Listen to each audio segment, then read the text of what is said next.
नमस्कार बंधू भगिनींनो, आपल्या सगळ्यांचं सहर्ष स्वागत आहे स्वास्तिकम या माझ्या चॅनलवर। आज मी आपल्यासाठी श्री देवी भागवत पुराणातील पुढील पुराण घेऊन आलेली आहे। आपल्याला जर माझे व्हिडिओ खरंच आवडत असतील तर आपण माझ्या चॅनलला सबस्क्राईब करा, माझ्या व्हिडिओला लाईक करा आणि कमेंटद्वारे मला नक्की कळवा आपला प्रतिसाद काय आहे। रुद्राक्ष महात्म्य। श्री नारायण म्हणाले, हे नारदा, शिखा बांधते वेळी ओंकार सहित गायत्रीचे स्मरण करावे। नंतर आचमन करून हृदय, बाहू आणि खांदे यांना स्पर्श करावा।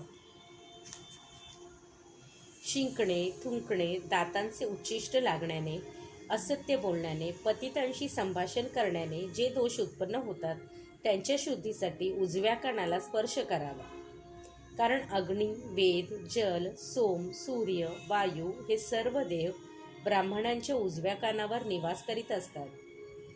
देहशुद्धीसाठी प्रातः स्नान करावे, कारण 9 द्वारांवाटे देहातील अशुद्धी सदा बाहेर पडत असते, त्यामुळे देह अत्यंत अपवित्रित असतो।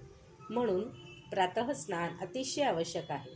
अनुचित स्थानी जाण्याने, दान घेण्याने, एखादे निंदित कर्म केल्याने झालेल्या पापांची शुद्धीसाठी प्रातः स्नान करावे। प्रातः स्नान केल्याने दिवसभरातील सर्व कर्मे फलहीन होतात, म्हणून प्रातः स्नान प्रतिदिन अवश्य करावे।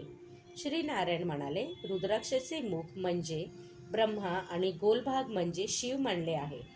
पृच्छ भाग विष्णू मानतात, त्याने भोग आणि मोक्ष मिळतो।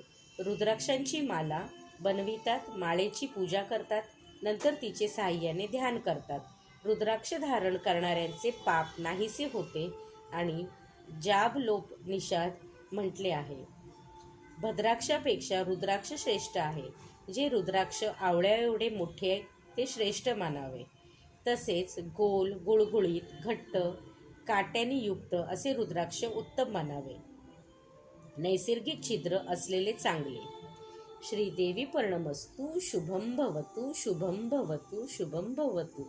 ओम नमश्च चंडिकाय, ओम नमश्च चंडिकाय।